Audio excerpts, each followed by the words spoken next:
Good morning, Misfits. You are tuning into another episode of the Misfit Podcast. Full Goon Squad in the house. The only true honorary member of the Goon Squad is also joining us today, Mr. Cody Mooney. We are so excited about it that we are going to do a grip test. Time out. Uh-oh, Cody's stuck. My headset's not even plugged in. You gotta move your chair, bro. Cody's headset isn't plugged in yet, but Sherb, two episodes Sherb in a row, so you can plug has lost There we go. the grip test, so he has to go first. Fuck, I hate this thing. I was waiting for the hot I'm the dog. current defending champion. I want you to eat 50 hot dogs at once! Oh yeah, we're live. I'm back. We're live. I'm back. Come on, Sherb. Oh, that's softer than puppy shit. 140? All I'm right. getting worse. I'm each going week. last because I'm guest. Guest goes last. New No, rule. defending champ goes last. Who's that? I'm getting worse. Daddy. Oh my gosh. Yeah, you We like need that? chalk in the studio. Did you squeeze with your left arm? Holy fuck, 151.6. You better not fuck around this week, pal. That's not. I still beat you, You just last outdid week. Sherb? I that easy? absolutely murdered him those grip left-handed. shirts? You know those grip things that they have at the cinemas and it's like wet noodle? That's like what I get every single time. Sherb's HRV was like 14 this morning. I saw it on the. Funny thing is, I got 15% recovery, but it's still higher than yours, even though it doesn't mean anything. I did not. Ooh, Daddy Gusta 175. All right, here we go. This is a big moment. He's got a game shark. He's cheating. Yeah, This is a big moment. I got a. Oh, he Cody went get hard. 400. 183, ladies and gentlemen. We have a new clubhouse record. Fuck. 183. Let me get the rice bucket out. Hunter is no longer Give me that right now. I'm going to squeeze under the table the whole podcast. Hunter is not the no rice longer bucket. undefeated. Turns out Cody might be lonelier than Hunter. All right. You just took my own joke. I stole his joke and used it on Cody. In your Stole my face, joke idiot. that I said about Hunter before he came in here. Ah, and used it on I made me. it PG-13. Or at least I backed up from private browser to rated R. That's for amazing. All right. The Open is coming. And if you want to enter your name to compare yourself to all of the other Misfits and to enter yourself every single week during the Open, quarterfinals, all that good stuff for some free shit, make sure that you add hashtag Misfit Takeover. There are 2 T's in there. We've seen the 1 T variation before. Misfit Takeover. Misfit Takeover 2021. 2021. The numbers. Hashtag Misfit Takeover 2021. Games.crossfit.com. Add it to your profile. That was Boom. me, so I could be number one. Also, speaking of web addresses, sometime here in the near future, you are going to refresh your misfitathletics.com and you are going to stumble upon a brand spanking new website. We're really excited about this. We've been working on this for a very long time. It's a long time coming. Got to get a refresh and got to build a website where eventually we start to work in the types of features where we're really bringing the community together in one place. So we're very excited about that. So, you know, when you hit refresh one of these days, it's going to be fantastic. Cody, you have been posting a bunch about your sauna and cold routine. So I want to hear what you're doing with that specifically, and I thought it'd be fun. Give us a rundown. What's a day in the life like right now? Like a typical fucking Wednesday. What is that like for you? The full day. The full day. So I wake up at 7. I kind of take my time in the morning. I do reading, I drink some water, whatnot. I work out usually around like 7:45, my first time. Mostly cardio, hit some mobility. I'll do a shake. Proper fuel? Proper fuel. Yeah. Yes, sir. How many scoops? 3 to 4. Oh, boy. Yeah. That's what I wanted to hear. Yeah, that's at 210 plus club. That Then I 185 grip test club. Yeah, exactly. Yeah. Sure can't relate anymore. I need though. more scoops. Yeah, you need more scoops, You bro. need a lot more scoops. And then bucket. breakfast happens, and then I kind of start my work day. So I work for a company called Hacker Inc., which is the firm that owns a company that most people probably might know as ROMWOD. So I kind of do some stuff out there. I don't only just work for that, though. I help out the owner of the firm in a lot of health and wellness stuff. So he's obviously working out with me in the morning. We get that going. I'll work for most of the afternoon. My job is to make sure like health and wellness is a big part of it. So food's right, mental time throughout the day's right, but I'm also doing some things that kind of help the companies. And then around 3 o'clock, actually, no, at 1 o'clock, I take a walk every day to get outside. Kind of resets my head a little bit. Yep. And then at 3:30, I do another workout, which is usually more strength. I'm usually a bit more awake, stuff like that. Nighttime usually is dinner, stuff like that. But then the sauna kind of came in. For me, it was just, I have a hard time shut my brain off a little bit and going from just like a, kind of stressful day just between working out, work, life, everything going on, and then being able to like hit the bed and just get a really, really good solid night's sleep. I think sleep is one of the most important things. So we kind of got a sauna in there, and for me, I do about 10 to 15 minutes, 3 times of in the sauna, and then usually about 3 to 4 minutes outside. Completely no sweat. Like once I'm done sweating all that. And for anyone that's in a different part of the country, that means he's getting cold therapy in. Yeah. So do you think you'll try to find a new source of cold therapy to transition with when it gets warm out? Yes, I'm gonna get like one of the horse stall buckets that I can put some water in, and I'll just kind of keep that water in there. And we have a faucet right next to it. Right now it freeze, so there's just no way to do that. But I kind of go back and forth, and then honestly, dude, after that I shower and I try not to like look at my phone, look at too many, screens or anything, and just try to kick it to bed. And it's been finding that time, and it allows me to de-stress and whatnot. It's been huge for me, for sure. I think it's really cool that the lessons that you have from the coaching world, from the CrossFit world, transition over to at first being able to help Scott with that type of stuff, because it's the same thing, right? We talk about leaving the variables as minimal as possible. Think all of these different things you have to think about and do. The more you can turn them into routine or have someone else take care of them for you, the more that you can focus on. We're typically talking about the physical pursuit, but for everyone in this room now, the mental pursuit is often much more important, certainly as you get older, or transition from that space. And then also it's like kind of just natural for you to think that way. Yeah. Now that you're focused, more on work than you ever have been. Yeah, for sure. And I mean, that was the biggest thing when I started first working with Scott. And I knew he'd grab onto it because I've seen it happen a couple of times. But I've actually never worked with someone as close as I have with Scott. I never really did one-on-one or PTs when I was coaching in the day. But really watching, how fitness and health and wellness kind of filtered into the rest of his life is like a really cool thing to see. Because I mean, but it was from experience happening to me. Yep. And it's just the way I'll live.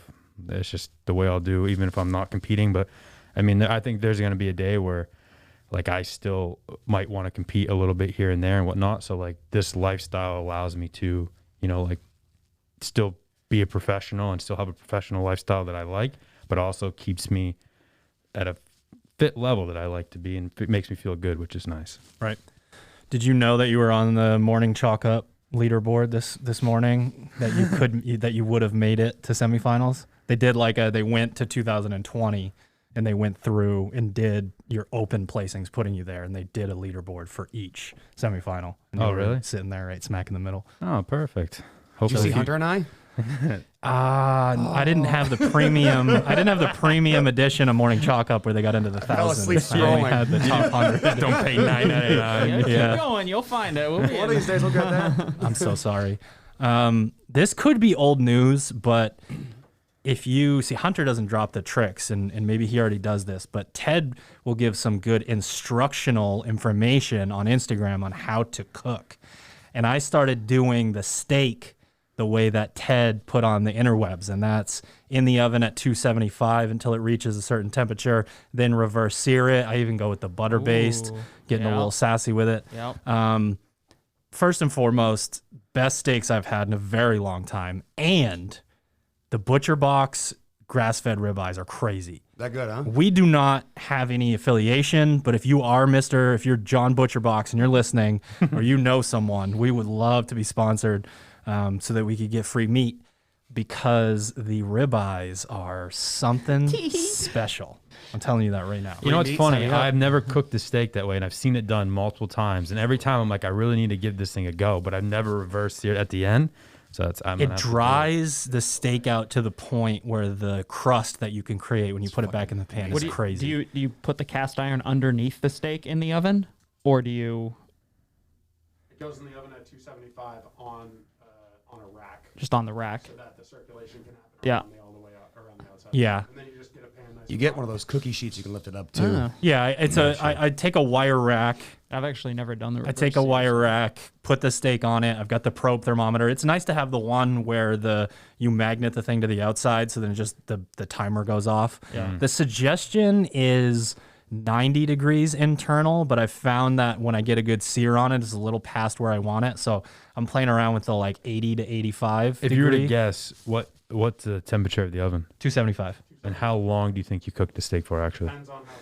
Yeah, it really does. I had 2 steaks in there last night, and I wanted them to cook it the same, and one was 80 and one was 60 degrees internal temperature. But I knew that I was going to do one for leftovers, so I just seared it anyways. You can level up a little bit too and do a dry brine overnight in the fridge. Salt the steak overnight in the fridge. It dries out the surface. It gives you even more on the. Goodness gracious. Interesting. Anyways, it's worth it. And it's also, you'd think it takes more time. We hate steak here. We're all over here talking. You'd think like, oh, I don't want it to take that Steak much time to podcast. do it, but you can put the steak in and then cook your rice or whatever other thing you're going to do, because the steak prep is dry it off, salt it. Like you could do the brine, but holy smokes. So All right. It's a good way to do a steak. Yeah, It yeah. is. It's a good way to do it. Before we move into the week in review, we have a question about Sherb. Is it okay that he wears his headphones while he's driving? Sherb wears his headphones cost. Let's clarify. His what headphones kind of headphones cost they are. more than a lot of people's cars. It costs more than my car. And can't live in my headphones, Sherb though. wears his Sherb rides a razor Air scooter Max to work. Pod Pro Golden Edition. He drives around with it, and then he shows up at the office and just storms by everyone and slams the door, and just Bro, you won't- make me sound like a fucking curmudgeon. I'm happy-go-lucky around here. but you're the most curmudgeonly at 8:46 a.m. That's because I've been up for fucking 15 hours already. I'm just sitting in my office reading about stocks, having a nice cup of coffee after a nice long sleep. Sherb's wiping baby vomit off his neck when he's walking in. Like, fuck. Oh boy. So that's the question of the week. We sort of talk about it in the comments on Instagram afterwards. So let us know what you think about Sherb wearing his headphones when he drives around, because It's transparency mode. It makes everything okay. but you're the creep driving around with your headphones on. There's no I'm way to not get gonna around lie to you. that part. I've seen it before, like when someone pulls up to me and they have headphones on, and You want to know what their story is. you want to know what's going on. You know what's worse? You get the headphones on and the power breathe in your mouth as you're driving to the gym. So you look like a complete creep 24/7 whenever you're driving. God. All right, so Sherb's a creep. We all knew that though. Yeah. All right. We're on the week in review now, and we have a new thing that we want to do in the week in review. We want to do some Sherby shout outs.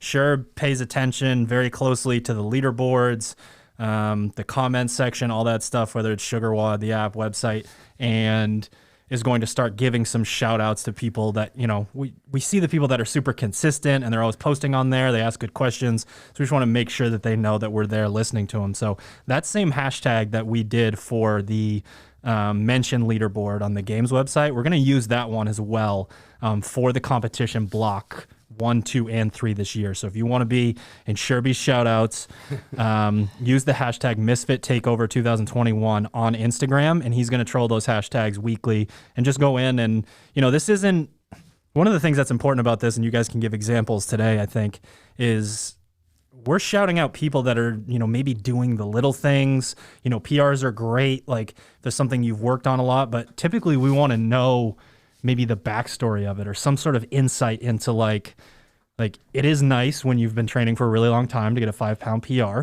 but when we know someone's, worked on their shoulder mobility to the point where they can overhead squat a lot of weight or whatever it is, those are the types of things that we love because we know that we're getting a buy-in outside of just the words on the page. We're getting a buy-in from the articles and, the podcasts and the videos and all these different things that we're doing, because at the end of the day, it's almost like, we're remote coaching the masses when we're putting out all of this information. Yeah, I mean, a couple of that I'm going to go into today are going to be Jenna Micheletti and Aiden Bailey. They're two of the teens that are following our teens track on SugarWOD. I work with Jenna as a remote coaching athlete, and one thing I want to make sure it's clear here is it's not just about PRs. It's not who has the biggest snatch or biggest clean and jerk. It's people who are putting the work in. And, Jenna is someone specifically who came to me after phase 9 and was like, you know what, I really want to make muscle ups something I focus on, because I've found that every single year that's what's held me back. I've got stuck at the muscle ups thinking like the 100 double unders and you had to do 20 ring muscle ups and 20 bar muscle ups, just being stuck in the same workout and just being frustrated because you're fit, but you haven't figured out the skill to have consistency there. So to see her take an 8-minute PR on 21.1, where, I don't know what the exact number of muscle ups was, but, it was 5 down to 1, then back up to 5. For her to be able to go up there and do every single set unbroken except for the very last set, and to have an 8-minute PR and then to kick it off with a 5-pound snatch PR to boot at the very end, it was just really awesome to see. So congrats, Jen. That was a really, really impressive thing. And then Aiden, who was slightly trolled by Hunter on the Misfit Instagram.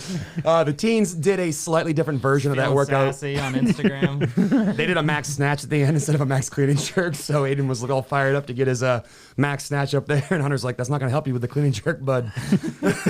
But he also got a 2-minute PR on 21.1. So, he and I have been talking back and forth, and he's really excited about his Olympic lifting. But I, wanted to know my perspective on some of these conditioning pieces. And I said, as important as it is to be able to hit a very high percentage of your 1 rep max, like, don't be fooled. This is a conditioning test. I want to see you do well. So really nice job, Aiden. Yeah, and that's the thing that we're looking for, right? Yes. Cool, in a vacuum, you can snatch this much weight. What if we beat the shit out of your entire body and then ask you to PR your snatch? And that's the type of thing where it's like, this translates to the sport.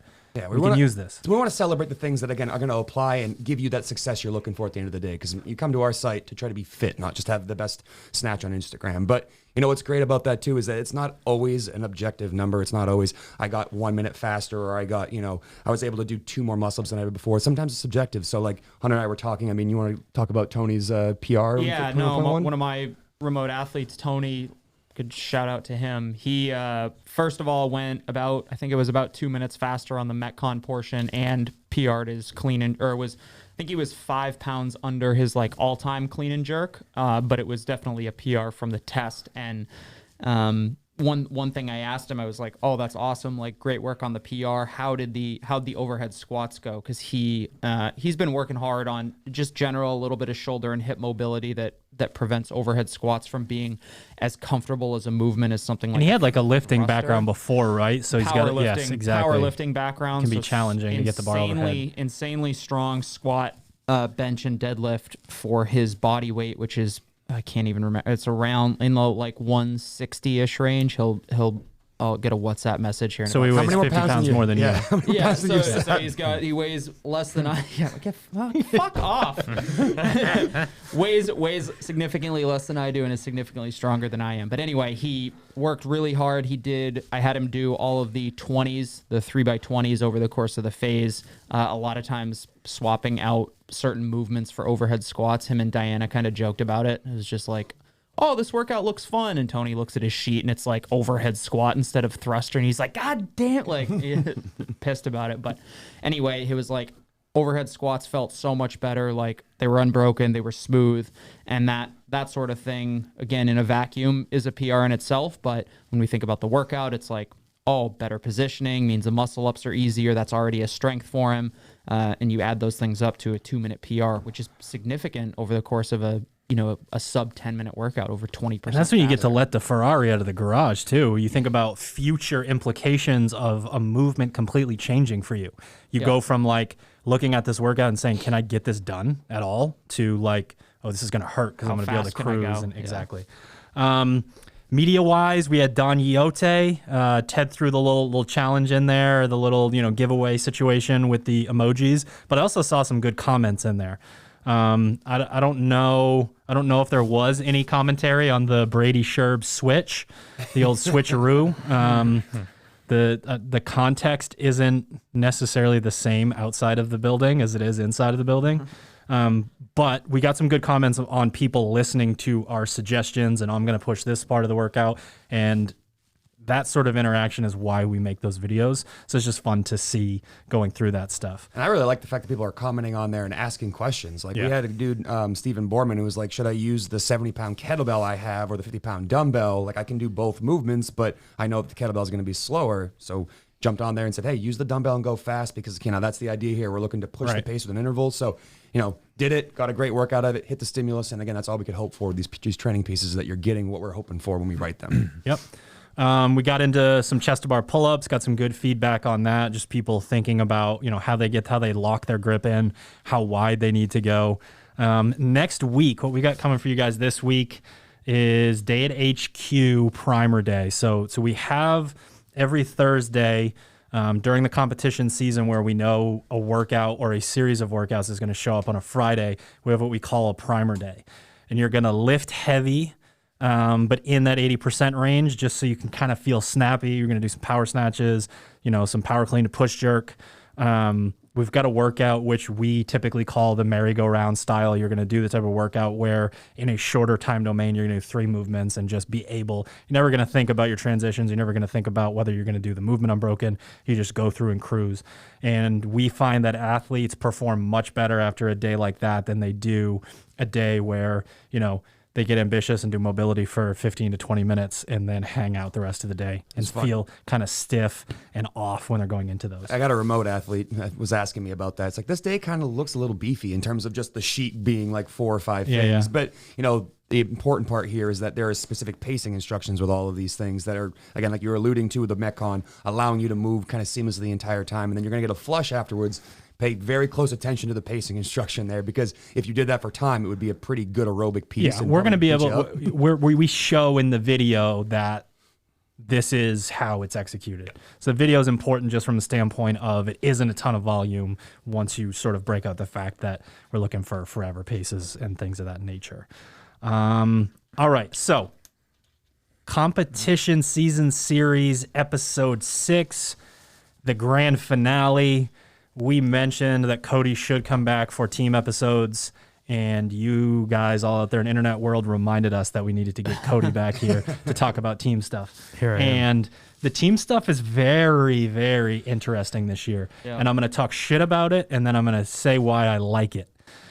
So I'm going to talk shit about it by saying the barrier to entry is much lower than it has been in a very long time for people to make it to a pretty cool stage. I believe, if my math is correct, that there are going to be 80 affiliate teams in North America going to semifinals. I do not believe that there are 80 super teams in North America. What that means is that the people who don't know quite yet whether this is the lifestyle for them, if they love competing, whatever, a lot of you are going to make it out onto that competition floor. You're going to, hopefully this year, going to have screaming fans. Maybe you do, maybe you don't. But I think it's going to stay that way for 80 teams is a lot of teams unless they change it. That is a lot of teams. A lot of humans. So that's the shit talk, obviously fairly light. The reason that I like it is because of what I've seen happen to athletes after that first time under the lights. They're reinvigorated for an entire year. They finally have that thing, that moment, that feeling that traditional athletes get on the, Friday Night Lights or your professional athlete, whatever it is. You finally get that feeling that I think a lot of people chase, and then you get to decide, oh, okay, there's another thing now for me to go after that I can reference when I'm in the trenches the whole year, working on my rowing intervals, doing my, 5x5 back squat, all these things. You're stuck there and you're thinking, Sherby. Cut that meat. Cut that decaf. So yeah, that's why I like it. I like the thought of people being shown what this experience is like until there are 80 badass affiliate teams, which I think is going to take a while. Yeah, I mean, I think about the jump start that it gave for Caroline and Max, like back in the day, who both were on an affiliate team, and then the very next year qualified as individuals. And I think they were, they had fun that weekend. They got to see out beyond the floor, realize what it's like to put all of your hard work and showcase it to everybody else. And I really do think that had we not had an affiliate team that year, that maybe that's not the case for both of them. Maybe they would have decided they didn't care that much about training so competitively anymore. But I do think that experience really kind of jump started both of them into being like, you know what could happen if I really dialed everything in? And you've seen, where Caroline's come since that. That's a really good point as well, too, with, being a springboard for an individual situation as well. You're maybe the best person on your team and your team doesn't do as well as you wanted them to do. And you're like, and I stayed and watched all those individuals out there and that looks fucking awesome. Yeah, 100%. Yeah. I think what's kind of cool too is to take it a step further is that yeah, the level isn't going to be quite as high for a little while. Like you kind of said, like, hey, that's a lot of teams. It's a lot of individuals that are, especially after like the individuals who are going to go from quarterfinals and say, I'm going to accept an individual invite. You know, we've got those, the next level, kind of the next rung on the ladder is those affiliate athletes who are going to make up the teams. And like you said, there are going to be a lot of affiliates out there who have teams, and the members of the affiliate are going to be, I think that the level of the athlete that's going to be on those teams is going to be a little bit even more relatable to the rest of the affiliate. And it's going to like rally that affiliate around those kind of teams, and also make it like, I kind of talked about it, I think, in an article that we wrote about, you know, why affiliates need the CrossFit Games. And it's just the kind of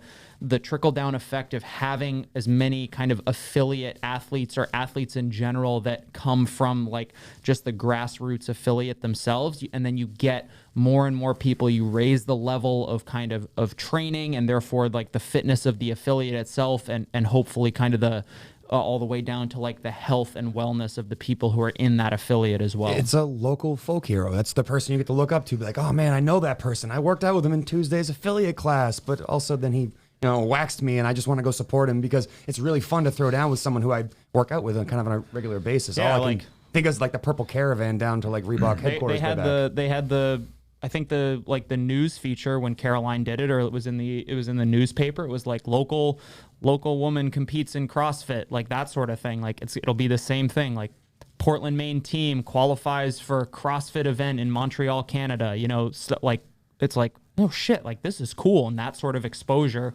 like helps everyone. Yeah, I completely agree. Agreed. All right, Misfits, just a quick break for our show sponsors. Try to save you a little bit of dough. You can head to purespectrumcbd.com and use the code word MISFIT to save.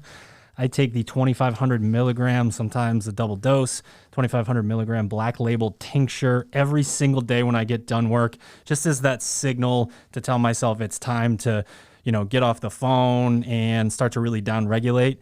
And to be honest, we work with Pure Spectrum because we trust their product. When you get into the realm of a cannabis CBD related company, especially, you know, with all the drug testing in sports and whatnot, it's just nice to know who the people are. We've been out there, we've met them. They get their stuff tested by a third party. It's just the type of thing where when you're taking supplements and you're spending the kind of money on really high quality products, that you want to know where they're coming from. And we do. And that's one of the main reasons why we endorse them. So head to purespectrumcbd.com and use the code word MISFIT to save. We are also brought to you by Sharpen the Axe. Head to sharpentheaxeco.com. Use the code word Keala, Keala, to save 10% and donate 10% of your order to the Keala Foundation, or the code word MISFIT. If you've been to the site recently, you saw the Make Your Mark collection. We've got joggers, we've got hoodies, capris, shorts, accessories, all the goodies you're looking for. You want to make sure you look good for 21.1. So again, head to sharpentheaxeco.com, use the code word Keala or the code word MISFIT. That was too smooth. Wow. My goodness. I know, I was waiting You're for up, it. Hunter. Let's see. And we are brought to you by Proper Fuel. Head to properfuel.co. Use the code word MISFIT to save a few bones on that first jug.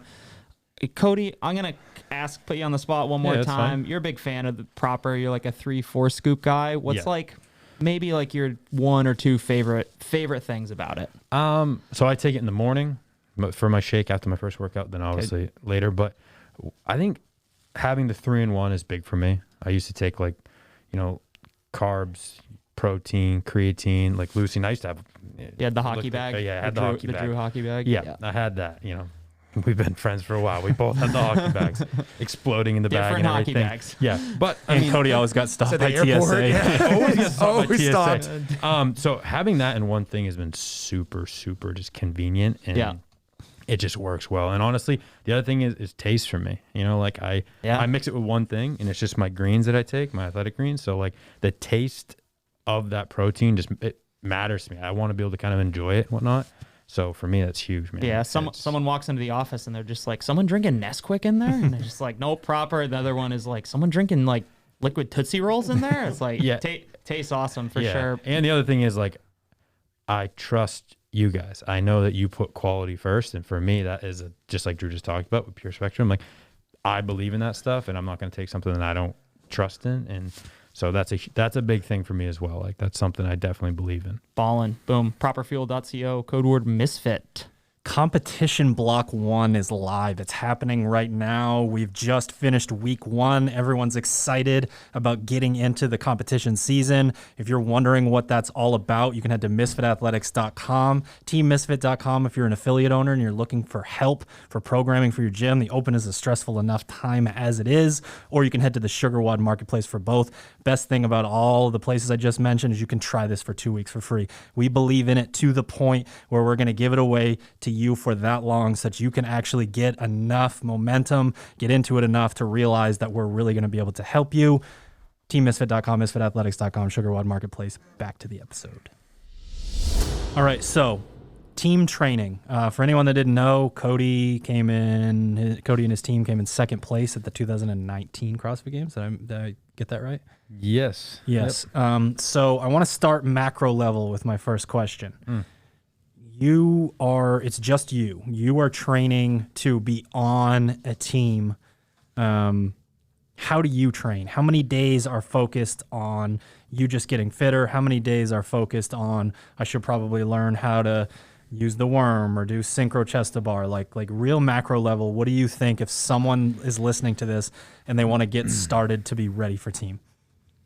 Honestly, when I was training for a team, Alec and I were roommates, same gym, same time, everything. We really didn't train as a team as much as people probably think. We had to be we understood that some things had to be done as a team, but like super macro level, like we trained individually a lot. If we did 20 workouts within a week, I would say at least 17 of those were individual workouts. Good answer. Yeah. For sure. Okay. Do you think you can talk to why at all? Yeah, I mean, the why is that you'll experience this if you're someone that hasn't competed on a team yet, or you've already experienced this as well. But like, there's going to be moments where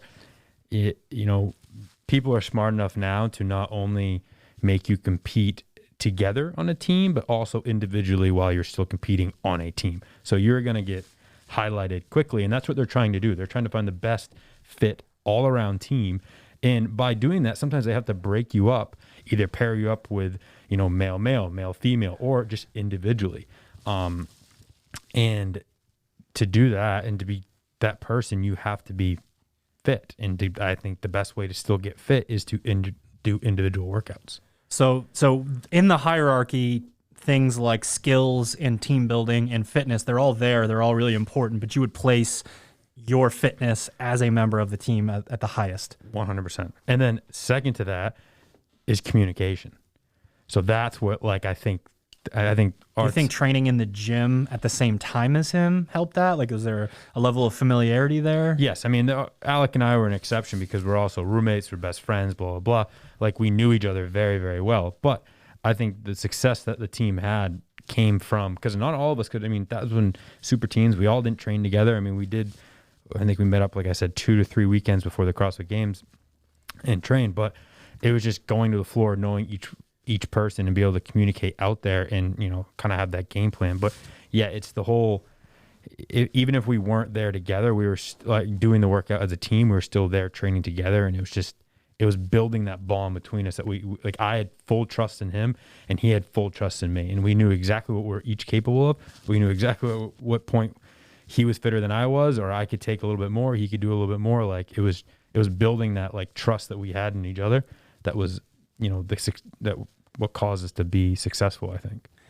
When it comes to communication, building the hierarchy there, is it more about you and I have practiced synchro chest to bar and toe to bar together, or is it more about we understand how to actually verbally or physically communicate with each other? Yeah, it's verbally and physically communicating. Let's be real. If you're going to be out on this competition floor, you're all going to know how to do a toe to bar, but it's going to be the verbal cues that make sure you jump up at the same time. You start the kip at the same time. When one's coming down. One person's not doing an extra rep. If you do an extra rep, you're not losing it on your partner. You're able to quickly understand where your partner's at or what they're capable of doing. Like, multiple times, Alec and I had a game plan, and then you know, if it's a gymnastics set, mostly him would be like, yo, like we're literally doing to a bar and he's looking to my left, talking to me, being like, can you hang on? And I'm like, yeah, let's just keep going. And we can just make a new game plan from there. So by far, definitely, yes. So how do you develop that though? Like, does there have to be a captain? Do you have to have specific calls? Is it more getting to know each other? Like, how do you figure that stuff out? How does a group of 4 listening to this say, okay, we're going to start working on this. This is how we develop our communication. Yeah, so I think depending on the workout. So if I go into a workout where there's going to be a worm, someone has to be the captain. Someone's going to have to call when I pick it up, when I start my squat and all this stuff. And you're going to pretty much control the whole team. But once they paired us up, like another good example would be, I remember we were Granite Games and Alec and I were paired up and we were doing a set of bar muscle ups. And if I could hang on to the bar muscle ups, obviously he could. And we all knew that, you know what I mean? So there was a point there where he literally was like, Cody, can we keep going? And I was like, yes. He knew that he just had to ask me. So he was in charge in that role. So he took the leadership of that. And that's kind of how we fed off each other. We always knew who would be okay with what and who would actually be a little bit fitter in that movement, who was, you know, more comfortable with that movement. And we let them take the role of being it. But when they put us all together on the team with the big Bob, you know, the worm, there has to be some person that is the voice of the team, because if you're all 4 trying to talk when you're out there, it is not going to be good. And this is something you decide in training? Yes. The day of the event? Like, how far back does this go? We established it pretty early, because it was like there was always one person that was in the front of the worm. We all had our kind of set positions, and we just had one person that communicated, you know, better during the workout, because that's a whole skill in its own. And let's be real. I mean, you're trying to do a workout, okay? You understand what breathing can do, like if you get out of rhythm, stuff like that. So now you're trying to communicate to your team what to do, when to do it. It needs to be someone that you really, you know, has a, you know, strong voice and a strong presence that you can trust on them, you can lean on them. But that was set for us. Workout to workout, sometimes it was changed, but majority of the time it was always set previous. We knew who that person was going to be. So that's the kind of thing that you would nail down on a training weekend, 100%. So that if there are changes live in competition, they're smaller. 100%. Yeah, I mean, those are the type of things, like I said, when we met up 2 weekends, I think our team before the games, there was 2 weekends that we took, the, you know, 3 months that we had to train. There's 2 or 3 weekends that we met up somewhere. And during that, we established always who was going to be the person. And it's something that you can't just, I think the biggest thing about team, it's just like any other relationship in life. You can never assume that someone can read your mind. And before you go into the workout, we always establish, like, this is my job, this is your job, this is our job together. So we always knew what to expect and everyone knew what their role was. And I think that was super important for us, because you have to, don't ever expect anything, because when you expect something, it's not going to go right. And then all of a sudden you lose your head. You know what I mean? So we always talked about it before, but yes, that's something that we learned about ourselves when we kind of joined the team, and what we learned in training previous before the games. So it's funny. One of the reasons why we wanted to have this episode is because we have an internal philosophy about how we think that team athletes should train. Yeah. We've seen its success throughout the years. And again, I think people immediately go to, and we are going to be providing team programming, and we're going to be providing a lot of team programming for free, because we want to get it out to the affiliates and get these members to really kind of buy into it. But the things that you are talking about specifically sort of live outside of that realm. And I wanted you to be able to touch on them. I mean, I do want to talk about the actual physical differences, but the idea that you need to get to know your team, you need to communicate well, and you need to be as fit as you possibly cannot be stressed enough. There's really almost no point to the let's figure out the synchro whatever if you don't have those, you know, things that are already there. Yes. Listening to Cody speak, that's exactly what I thought here. It's like you're building your capacity and building your knowledge base for what you can do so that you can communicate with your teammates by training by yourself, figuring out what your set of muscle ups are, what your set of 315 deadlifts feel like. But then when you guys come back together and you're doing something tandem, you learn from one another. All right, like I know that in this movement, you're going to be the one that wants to take the break, or in the next movement, I'm going to be the one that wants to take the break. But you wouldn't learn that information if you, again, kind of going back to like we talk about with individuals, don't put necessarily skill work into Metcons. If you're playing that game where you're asking what's going on in the middle of the workout and you haven't built that, rapport first, you're going to really struggle to know who's going to pick up the slack and who's going to tell who when to take breaks or when to go again. So again, sounds to me like we're talking about painting the picture of, hey, you build your capacity and build your fitness kind of solo, and then you have like almost like the NFL like walkthrough before the game as you guys meet together. And yeah, you're still working out intensely, but it's more about feeling one another out and communicating than it is like really try to drive that needle super far with fitness, even though you're training still. Yeah, I mean, definitely. Like anything, when you compete on a team, you have to be able to have a game plan. And if you don't know your own personal abilities, you can't create a game plan. If there's a workout that starts with 100 bar muscle ups and Alec comes into me, he's like, yo, what are you thinking about this? And I just give him, well, I don't know. There's no way we're going to go out and we're going to have any good game plan. I need to be like, yo, dude, I think I can do this. You know He what I starts mean? with 90, right? And you finish the last 10. Exactly. Yeah. I'll finish off 10 or 9. You got it, buddy. You know? And it was just like, that's just the way we rolled. It was never any question. Like, that was the greatest thing about our team. Like, with everyone, there was never any question when we stepped on the floor who was doing what, who was talking, and it was very simple and it was planned out. And I think that, and it was, what it did is it allowed us not to look around what everyone's doing. It allows us to have blinders and be like, that's our game plan. We believe in it, and if we execute it, we're gonna be fine with the results. And you know, we were. So exactly like you said, like there needs to you need to be fit enough to be like, this is what I can bring to the table, and you got to know what you can bring to the table, because if you don't, you are gonna let your team down. It's just, you know what I mean? If you're someone that says I can do this when you know you can't, just because you're like, oh, my ego should say this. No. But then on the other point, if you know that you can, if you're a good rower and you have to row a 2K for time, like you need to step up and be like, yo, sorry, bud.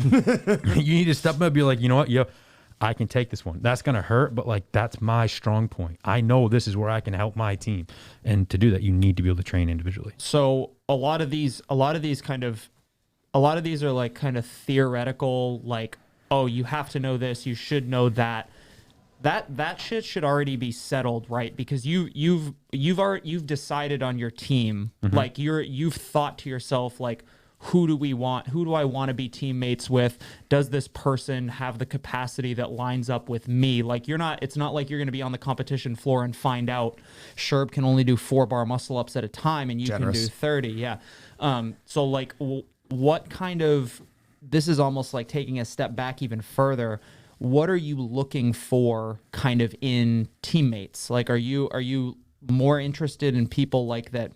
Are you more looking at the communication thing? Is it more like individual fitness added together? Because kind of what you're saying, there's a lot of like, there's some similarities, but also a lot of differences between a team of 4 in CrossFit and like a team, like a line, a hockey, like a line, like the 3 forwards and 2 defense on a hockey team. There's a little bit more like team aspect almost, you know what I mean? Like, for sure. I mean, I think when we picked teammates, I mean, I never, like, Alec and I just decided we're teammates, but honestly, like, I couldn't have picked a better teammate than Alec. And there are certain things that, like, personally that I would want for a teammate. One would to be much like myself about communication, like, you know, to be able to say it straightforward. 2 would be someone that is all around fit, which he is very fit. Right. And 3 would be someone that kind of complements myself a little bit more. Like, he was so strong in gymnastics, so strong in weightlifting, and that's not maybe my strength. When I was more like the runner, the swimmer, the biker, the rower, and that's maybe wasn't his best strength either. So like, that's kind of what I look for in there, knowing when we get into a workout, because like I said, knowing that I'm going to get paired up with Alec. There's going to be points where him and I are just out there that we literally like just play off each other. You know, I'll take this, I'll do the 60% on this one, you do the 40, or I'll do the 40, you do the 60. Right. So that's definitely stuff that we were looking for. And when we, you know, I'm sure the girls tried to do the same, you know, and that's what we did at a team. And I think that's why we really, really did well, because we kind of just, we were able to, you know, your personalities play off each other well too. Like Alex, and that's the part. Alex, you know, sort of when, you know, being in the back with you guys at different competitions, he goes with the flow. Exactly. It's really hard in that setting to get him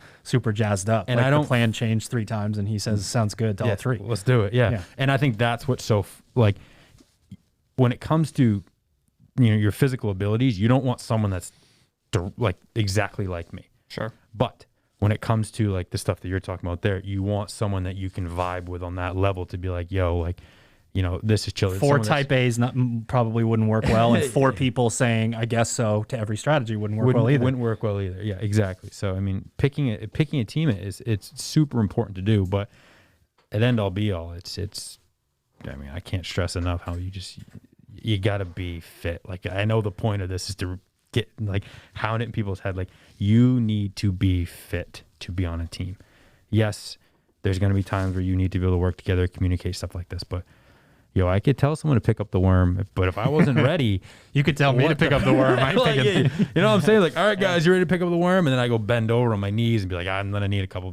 Like I still needed to put in the work. Like everyone thinks that team is like individuals are here and teams are a little bit lower, like fitness level. It's like hell no, man. Like It just is fit. Some of my team stuff was way harder than my individual stuff. Like and you can coax a fitter athlete out in a team setting a lot of times.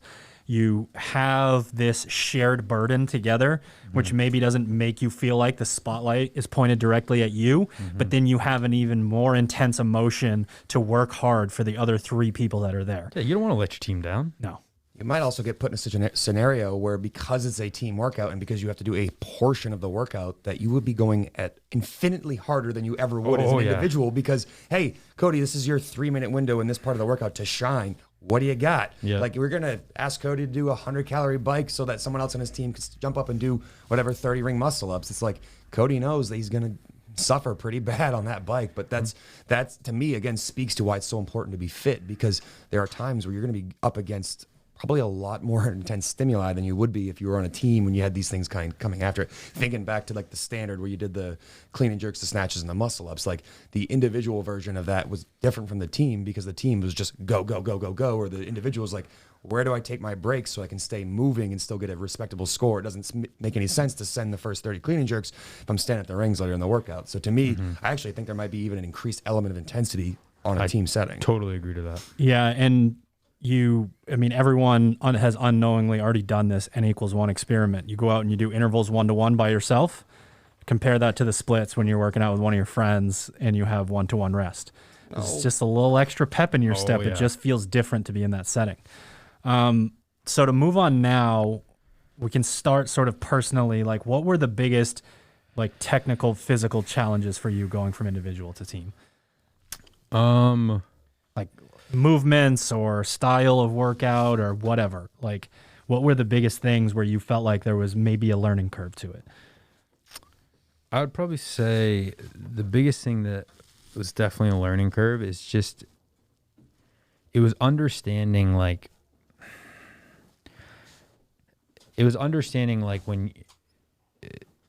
when there's something, let's say there was something like I was always really good at and I could kind of turn it on. Yeah.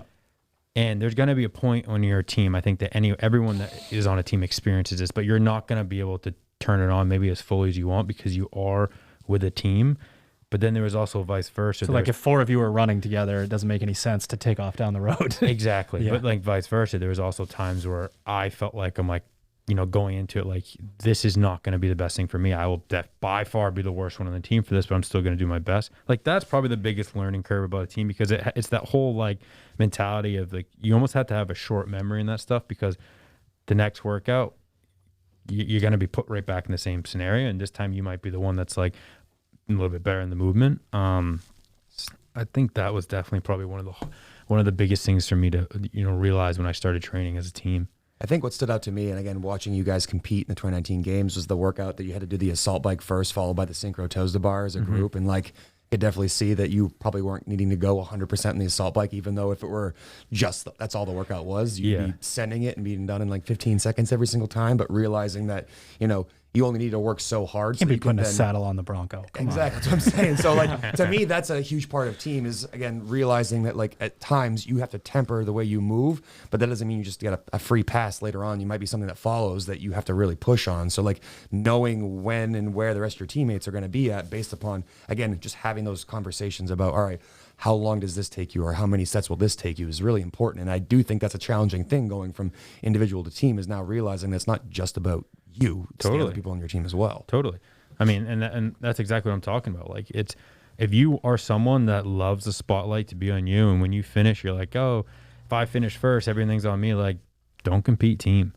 It's not going to work out well for you because you need to be a team player. And that's the shit that's going to get you in trouble with the not communicating. And like, that's a great example, dude. But then there's also times where like we talked about, you go into the clean and jerk event where the girls are like, yo, I'm gonna be a little bit more risky on this because obviously I'm probably not gonna clean and jerk what some of the guys did. So they're gonna push that a little bit more and be like, I'm gonna take a little bit bigger jumps to try to get that weight gap in there a little bit and close it down for us. So it's such a fun experience. It was the funnest thing I've ever done in my CrossFit career, hands down. But it really does. Like there's gonna be times where it pushes your buttons, but you need to be able to communicate and you need to be able to, work through those things because we've all seen it. The teams that have their moments out there, it's just not. It's not good. It's not a good look, and it's going to get you eliminated for sure. And I think it's really important for you said early on about having a short memory because we know athletes that'll have like a bad training piece. First thing in the day they do one piece that they know is going to be a weakness. It doesn't go so well. The rest of their day's shot. It's trash. They don't put the same amount of effort in. Something like that could derail a team early on if you guys don't have that short memory. Like, I guess what, this is what happened. We didn't do necessarily as good as we wanted to, but guess what? Moving on to the next thing versus holding grudges, because I do think that is probably a big rub for a lot of individuals transitioning into teams. It's like, it was only upon me anymore. So like one person I could be upset about is me if I don't do well. Yeah. And now I have these other people that I have to now realize that in order to have a good team bond, like, yeah, people are going to struggle at certain things, and I'm going to struggle at certain things. And you need to realize if you have a bad workout and you're competing individually, and I'm your coach, and I go back and I see you, like obviously your negative energy is going to affect me, but I'm not going out there competing. I'm just trying to cheer you up so you can get ready for the next one. But if you're on a team and you have negative energy coming out back, and they can sense that negative energy is just going to flow over to the rest of your team. It lingers, and it's going to linger, and it's going to make your whole team suffer for those next workouts. These are fucking life lessons. These are definitely part of it. Yeah. Oh yeah, dude. All right, give me the library up here. Give me your 3 hardest movements that are non-individual. So like you go out there and you have to use the worm, or you got to do something synchro, or you got to lift a barbell at the same time. Give me 3 examples of things that were challenging for you, and they can't all be worm movements. One of them can be. What was the hardest worm movement? The hardest worm movement, I would probably say, gosh, man. I heard the lunges were worse. Is that true? Yeah, I was gonna say the thruster's bad. But a lot of people hated the deadlift too. When you get in sync, the deadlift is very awkward. But I'm honest, probably the lunge, man. Every time we had the lunge, the worm, depending on where you are in that thing, it's either pushing you forward because the worm's in front of you, or if you're in the front, it's kind of pulling you backwards. So and everybody's step is different. Size. Exactly. Like that's where you realize the body size difference. Let's see what else. Any of the synchro movements more challenging than others? I would say, yeah. So definitely like a chest to bar or something like that becomes more single because it's so crucial on the first jump up and kip. And that's where like training as a team, that's where I'm saying like you can take 2 fit people and you make them throw out there. Like they're going to have to get up eventually and, learn to do synchro things. And it's just small things. But the things that are a bit more dynamic, it's hard to maybe slow yourself down a little bit. Big time. Yeah, I was going to ask you about running because I feel like you probably drag most of your partners behind you on a leash. I mean, running is obviously one of those strong points. It's funny, man. Like in Wadapalooza, but I ran with Jamie. Like she was a hell of a runner. You know what I mean? Yeah. Like she could probably outrun me 7 days out of the week. But like we just had a good time. But I mean, running that must have hurt though, because there's that like ego piece that's always built into a good athlete. How do I keep up? You probably kept up with her. Yeah, I mean, and it hurt. It did. I mean, we did pretty well in the event, and it was just like it definitely hurt. I'd probably say, what are some other, muscle up?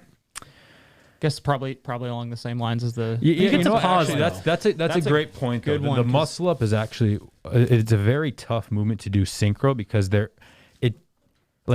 imagine Camille locking out, then imagine me locking out. Like my arm is probably twice as long as hers. Yeah. Like she probably literally held every muscle up a little bit extra, me not even trying to, because she's just waiting for me to lock out. Yeah. So that was a big, like that was one of the movements that we really worked on a lot, because you'll blow up way quicker than you think. And we all know, like, once your muscle ups go, you'll start doing weird things. That's an easy one to like be like, yo, I'm feeling good today, and be like, there's 12. Like, yeah, fuck, exactly. there's one. Okay, here comes one. But- I got a follow-up question to that. Yeah, go ahead. How long does a team need to have to be proficient with the worm? How like, so I'm a team. I'm assuming we're not gonna see the worm in the online quarterfinals at the affiliate, but Yeah, we are. We're almost certainly gonna see it at the semifinal. How long does a team does a team need to like scour out an affiliate that has a worm to practice that? Yes. Is it like Oh yeah, holy crap! 100%. You showed up. To be honest with you, rough. our team at Wadapalooza, the year that we did pretty well, we never touched the worm until we hit the warm-up area. Yeah. That's because we had Jamie coming from, Abu Dhabi, and we were just all flying in. Yeah. And we got away with it, but for the games, we all knew, like, if we don't get our hands on a worm probably 10 times at least, like, yes, when we were meeting up those weekends, you bet your bottom dollar just about, if we did 5 workouts a day, 3 to 4 of them had a worm in it. Yeah. You have to, you got to get in sync. And the thing about the worm, the worm isn't insanely hard, but it's just foreign. Like, if you tell me to go row, I know what I'm going to feel like. I have some idea of what my body's going to feel like. Yeah. But when you experience something new, just like anything in life, the worm, if you don't use it, you don't know what you're going to feel like. So you might be like, 30 clean jerks for time. All right, let's touch go 10 of them off the bat. And you get 6 in, you're like, oh my gosh. Like, I had no idea I was going to feel like this. And that's what it comes down to. You need to know what you're going to feel like. So then again, you can come up with a game plan that's like legit. Yeah. To me, it just reminds me of the sandbag that year at regionals that end with the 10 cleans. It's like no one in this field would struggle with a 150-pound power clean. Literally no one in this field. But you get to the end of that workout and you've got something that obviously your heart rate's through the roof, but you have this object you've never touched before. Like, how do you expect to have proficiency there? So Exactly. like you saw basically every high-level competitor the day after regionals go buy themselves a sandbag because they were like, shit, this like not super heavy movement that's just awkward that I'm not comfortable with cost me, 2 seconds, which cost me a ticket to the game. So like same thing for the worm. You go to one of these sanctionals, you go to regionals, whatever, and you don't have proficiency in it, or you have no idea what your sets could be like or how to move together as a team, you're not set up for success. You're going to struggle. Yep. All right, so theoretically, a team signs up for Cody's remote coaching services, and they want to know, how do we get better at these things? How do we get better at synchro chest to bar, muscle up? How do we get better at the worm? Are you focused more on tips and tricks that you have, or are you focused more on let's get in the same room and like figure this out, or is it just a combination of the two? Let's get in the same room and figure this stuff out. I mean, there's no tip to doing a chest to bar. Like, it's me doing a synchro chest to bar is the That's same. not true. Head to the Misfit Yeah, Athletics I mean, YouTube. I don't mean it like you're right. I don't mean it like Taking a chest to bar to a synchro but chest to there's bar. nothing different from an individual chest to bar Right. and a team synchro chest to bar. Right. There's communication that has to happen so you get on the same path. But once you're rolling, you're rolling. You know what I mean? It's getting in the room. It's putting yourself in those positions just like you do in the individual. It's just you're able to do it by yourself every day in the gym. You just got to be able to put yourself in a predicament and figure out, what happened, why it happened, if it was good, if it was bad, and how can we fix it, or how can we be like, yeah, that was perfect. Like that's what we're gonna do if we ever get this thrown our way. All right, final thoughts. You get one tip. Each person gets one tip. Try to keep it at one, not like spider web 19 tips. You get one tip to try to help someone who right now is like, we got 2 fit men, 2 fit women in the gym. Let's make a run at this. But they've never done it before. What's your tip? If someone else wants to go first, they can. I'll go first. Yeah, go first. Yeah, I think the number one thing is get everyone on the same page. Like, actually have a conversation with everybody. Make sure everyone's invested, because, again, I think what you alluded to in your conversation is that all of your teammates were completely invested in, hey, we want to do the best that we absolutely can at this event. If you have 2 teammates who are super into it and 2 teammates who are like, yeah, I like 5 p.m. class and I'll do an extra set of GHDs every once in a while, like, you're setting yourself up for a really, I guess, challenging time where you're not on the same page. So to me, when we had an affiliate team years ago, it was, hey, let's sit down and talk about like how we're going to train together, how we're going to all get better, and how we're going to make sure that when we go out there, we're proud to wear our name and we're not upset at one another because we don't all have different priorities and expectations we're going to have that weekend. So for me, it's make sure that you have that communication and you start out the entire relationship with, hey, here's what we're thinking. Are you guys all on board? And if that answer is not necessarily cohesive, maybe you think about different teammates, even if you potentially have someone who's maybe a little less fit because they're a better fit for your team. Yeah, I think I would guess, having not competed on a team, I would say that the one thing that you can really control is I don't want to make it sound like the selection of your teammates, but like you compete with people that you want to work for, like that you want to work alongside, that you know are going to push you, that you know you're going to feel you're not going to want to like let down, like you have that relationship. To me, I feel like that's an important part of it. Obviously, we're saying that, you know, individual fitness is kind of king as far as like the success of the team, but I think when you're like making a run at it, like you said, have an understanding of what you guys are trying to accomplish, whether it's just, you know, hey, let's do our best. It would be sweet if we made it to semifinals, and when we get there, like, hey, let's have a good time, that sort of thing. Just have an understanding of what your goals are, and kind of choose the people that you want to work with accordingly. What you got, Code? I mean, I don't want to piggyback off what they just said because they're very correct. Like if I'm gonna spiderweb just for a second, but like honestly, you're the special guest. Honestly, is exactly what you two just said. Like compete with your friends. You're getting into a relationship. There's no doubt about it. If you want to do well, you're gonna spend time with these people. You need to be able to express how you feel. You need to be able to communicate with these people. You need to be able to pick the right teammates that you're gonna want to go into the gym and push one another in a positive way day after day after day. Second, get what you need. Okay, there is plenty of good, like you guys with all your stuff that you're gonna be bringing up for teams. You just said for free. Good quality program. Find someone to help you do this stuff. There's been plenty of examples now, but you can't do it all. Like the whole come into the gym and be like, oh, we're just gonna throw this together. We're gonna throw that together. No. Like let someone else do that work for you, so that way you can have one thing to focus on and somewhere where you have to like, you know, give a little feedback to, you know, this was kind of hard for us. Or they know that like, okay, maybe we can get them focusing on this thing, you know, and it just have a game plan. That's the biggest thing, you know, have a game plan with your teammates you pick, then have a game plan with getting together, and then knowing that you need to be able to feed off each other's energy. And I think whoever's going to thinking about team and doing all this stuff, I think that everyone that wants to compete should experience a year of team and really give it your all, because it is such an amazing learning curve when you get the right people.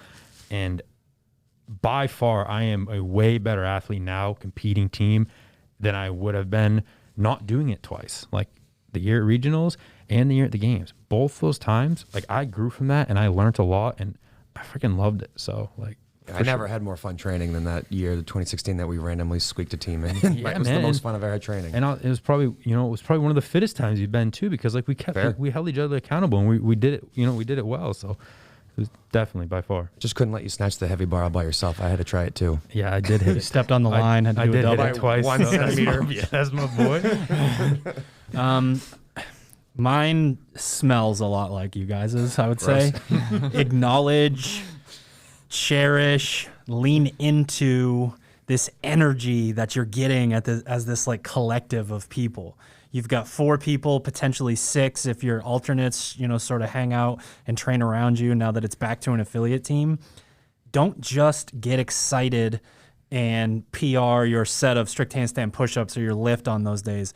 We got all these individual days. We've got all this recovery work we can do. Use that collective energy, that enthusiasm. That's the kind of thing that individual athletes would pay $1 trillion to feel that same feeling in this moment in, October, November when they're trying to train. So you're given this opportunity to really rally around something bigger than yourself, and you're going to be able to use that every single day if you lean into it. So just, you're thinking about your teammates, you're at home in your garage doing your C2 bike intervals or whatever it is. Keep that in mind the whole time, because that level of enthusiasm that you can get from a team setting is kind of a once in a lifetime opportunity for a lot of people. So my advice would be to remember that every day. The day that you decide to go team, you remember that no matter what you're doing. You remember that maybe if you're a few weeks out and someone wants you to go out to the bar on a Friday night and you tell them, let's do it in, July or something to that effect. So I just think that, I personally remember the feeling with that, and it's just different. And it's something that it's hard to explain if you haven't experienced it, but once you do, take advantage of it for sure. Mm-hmm. Yeah. Right. And the last thing I'm going to say to the one person, because every team is going to they're going to look to one person. Someone's going to end up being a little bit the leader of the group. If you are that person, female or male, do not be like an alpha. Take your ego and set it aside, because you are going to be the person that when shit goes wrong, they're going to look to, and you need to know how everyone else on that team is going to react. And I think that's the biggest thing about it. Like, think of that position as that's a blessing to have, but you also need to know, like exactly what Drew just said, you need to, as much as you might want to go out or they're going to look to you. And if you're that, you just lead by example and just set that example and be that person. And when the push comes to shove, prove it out on the floor. And if you're doing these things right, you're going to have a really good time, and your team is not going to be scared to come at you and be like, yo, that was kind of hard, or I'm feeling this way, I'm a little bit nervous. If your teammates are kind of telling you those things and they're leaning on you, you're doing something right. You know what I mean? But if you're screaming at someone on the floor because they're doing it wrong, go pound sand, compete individually. You can get highlighted out there. So yeah, I mean, that's what's competing on team is wonderful. I mean, there's no other way I can say it. It's so great. So boom, I love it. It's a good place to end. Sure. All right, ladies and gents, thank you for tuning in to Competition Series Season Series Episode 6. If you haven't heard episodes 1 through 5, wherever you are right now, they exist there as well. You can check those out. Thank you again to our show sponsors, sharpentheaxeco.com. Use the code word Keala, Keala, to save 10% on your order and to donate 10% of your order to the Keala Foundation. PureSpectrumCBD.com. Use the code word Misfit. Properfuel.co. Use the code word Misfit to save on your very first order. And obviously, head to the SugarWOD Marketplace or MisfitAthletics.com or TeamMisfit.com and get 2 weeks for free. As always, I'm at Misfit Coach on Instagram. Slide into those DMs. Let me know what you thought about the episode and what you would like to hear next. See you next week.